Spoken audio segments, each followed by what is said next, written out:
Hello students, welcome to my YouTube channel. आज हम class +2 के लिए केमिस्ट्री का एक मॉडल टेस्ट पेपर जो है वो सोल्व करने जा रहे हैं। ये मॉडल टेस्ट पेपर जो है आपके फाइनल एग्जाम के लिए बहुत हेल्पफुल होगा। तो चलिए स्टार्ट करते हैं। सबसे पहले हम सेक्शन ए करेंगे, एमसीक्यूज हैं उसके अंदर। तो फर्स्ट एमसीक्यू है हमारे पास, the concentration term independent of temperature. हमें एक ऐसी कंसंट्रेशन टर्म बतानी है तो टेम्परेचर के इंडिपेंडेंट हो, तो मोलैलिटी जो होती है वो टेम्परेचर के ऊपर डिपेंड नहीं करती है। तो क्वेश्चन नंबर 1 के लिए ऑप्शन सी जो है वो हमारा राइट होगा। सेकंड क्वेश्चन है the molality of pure water. Pure water की मोलैलिटी जो होती है वो 55.5 होती है। आप इसको याद कर सकते हो। तो क्वेश्चन नंबर 2 के लिए ऑप्शन ए जो है वो राइट होगा। थर्ड क्वेश्चन है the osmotic pressure of solution increases with. Osmotic pressure का हमारे पास फॉर्मूला होता है pi is equal to C R T, या फिर pi is equal to C को अगर हम लिखेंगे तो वो n upon V R T हो जाएगा। फर्स्ट स्टेटमेंट में बोला है volume of solution is increase. अगर हम वॉल्यूम को इंक्रीज करेंगे तो वॉल्यूम के तो इन्वर्सली प्रोपोर्शनल टू है। अगर वॉल्यूम इंक्रीज होगा तो ऑस्मोटिक प्रेशर जो है वो डिक्रीज होगा। तो फर्स्ट ऑप्शन नहीं हो सकता। Second option the number of moles of solute is increase. Number of moles यानी कि हमारे पास नंबर ऑफ मोल्स के डायरेक्टली प्रोपोर्शनल टू है पाई। जितना एन बढ़ेगा उतना हमारा पाई भी बढ़ेगा। तो सेकंड स्टेटमेंट सही है। अगर हम number of moles of solute increase कर देंगे तो ऑस्मोटिक प्रेशर जो है वो इंक्रीज हो जाएगा। तो क्वेश्चन नंबर 3 के लिए ऑप्शन बी जो है वो हमारा राइट होगा। Next question number 4, the unit of the cell constant. हमें बताना है कि सेल कांस्टेंट की यूनिट क्या होती है। सेल कांस्टेंट का फॉर्मूला हमारे पास होता है L upon A. L is the length and area, A is the area. Length की यूनिट सेंटीमीटर या फिर मीटर, एरिया की जो है वो मीटर स्क्वायर या फिर सेंटीमीटर स्क्वायर। 1 सेंटीमीटर से सेंटीमीटर कटेगा तो आंसर हमारे पास आएगा सेंटीमीटर इनवर्स। तो सेल कांस्टेंट की जो यूनिट होती है वो हमारे पास होती है सेंटीमीटर इनवर्स, यानी कि option D. Next question number 5, given हमें जो है वो ई नोट गिवन है। हमें ईएमएफ फाइंड आउट करनी है एक सेल की। यहाँ पे एक क्वेश्चन में प्रॉब्लम है। यहाँ पे जो है वो इसकी वैल्यू माइनस में होनी चाहिए। अगर इसकी वैल्यू माइनस में होगी तो हमारा आंसर सही होगा, क्योंकि आयरन का रिडक्शन पोटेंशियल जो है -42 44 के आसपास होता है। तो ये स्टेटमेंट जो है वो यहाँ पे रॉन्ग है।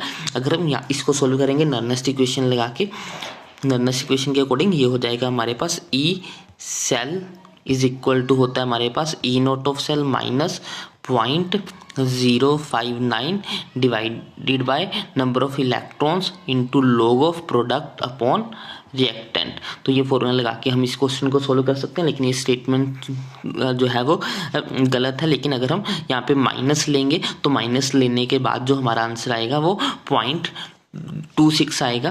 तो ऑप्शन क्वेश्चन नंबर 5 के लिए ऑप्शन बी होना चाहिए अगर इसकी स्टेटमेंट ठीक करेंगे हम तो। नेक्स्ट क्वेश्चन देखते हैं, क्वेश्चन नंबर 6।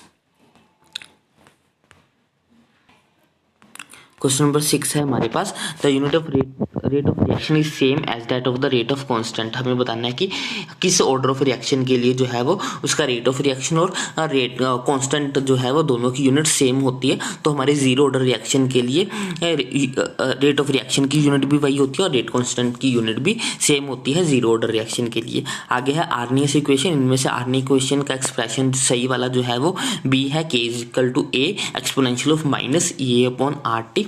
नेक्स्ट है the rate constant of a reaction is in the order of the reaction. हमें जो है वो यूनिट को देख के बताना है कि इसका ऑर्डर क्या होगा।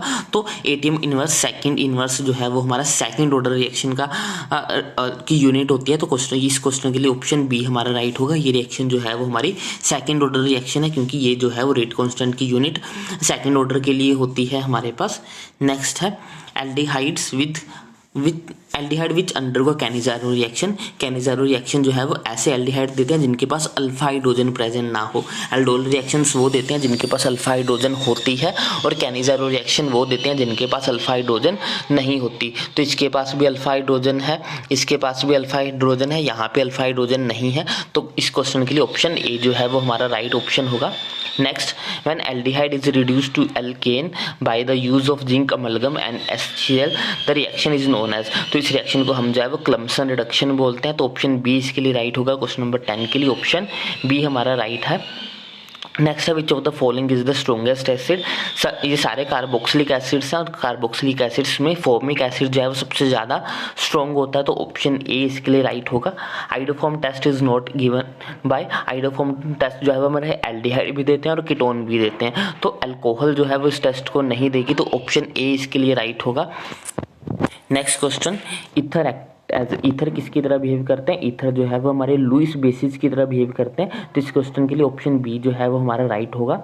Which of the following reagent will not convert the ethyl alcohol into ethyl chloride. ये जो है वो हमारा एक रिएक्शन है कि किस रिएक्शन इनमें से कौन सा रिएजेंट जो है वो इथाइल अल्कोहल को इथाइल क्लोराइड में कन्वर्ट नहीं करेगा, तो सोडियम क्लोराइड इसके लिए सूटेबल नहीं है। सोडियम क्लोराइड से ये रिएक्शन को नहीं किया जा सकता। नेक्स्ट है हमारे पास ethylene diamine is an example of. Ethylene diamine यानी कि ये जो है वो बाइडेंटेन लिगेंड होता है, तो ऑप्शन बी इसके लिए राइट है। इथाइलिन डाइमाइन जो है वो हमारा एक बाइडेंटेन लिगेंड है।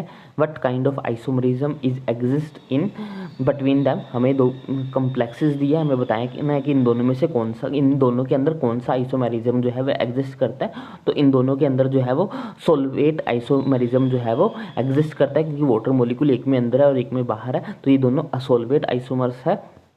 नेक्स्ट है which of the following is the most stable complex. हमें बताना है कि स्टेबल कम्प्लेक्स इनमें से कौन सा है, तो यहाँ पे ऑप्शन सी में जो है वो हमारे पास ऑक्सलेट आयन है, जो कि किलेट रिंग की फॉर्मेशन करेगा, किलेट कंपाउंड बनाएगा, और हमें पता है कि किलेट कंपाउंड जो है वो सबसे ज़्यादा स्टेबल होते हैं, इसलिए इसके लिए ऑप्शन सी जो है वो इसके लिए राइट होगा।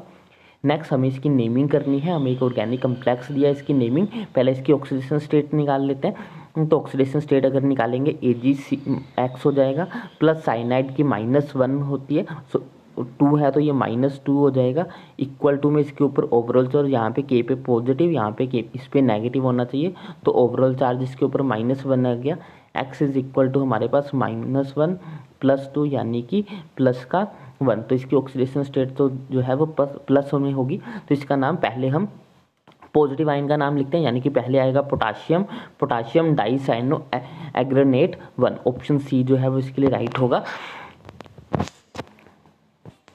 तो आज के लिए बस इतनी। आज हमने सारे एमसीक्यूज इस सैम्पल पेपर के सोल्व कर लिए हैं। आगे का पार्ट हम सैम्पल पेपर का जो है वो नेक्स्ट वीडियो लेक्चर में करेंगे। आई होप आपको जो है वो इस सारे एमसीक्यूज अच्छे से समझ में गए होंगे। अगर आपको कोई भी डाउट हो या फिर आपकी कोई भी सजेशन हो तो कमेंट सेक्शन में लिख सकते हो। अगर आपको वीडियो अच्छी लगी है तो इसको लाइक करें, शेयर करें और चैनल को सब्सक्राइब करें। Thanks for watching, bye bye, take care.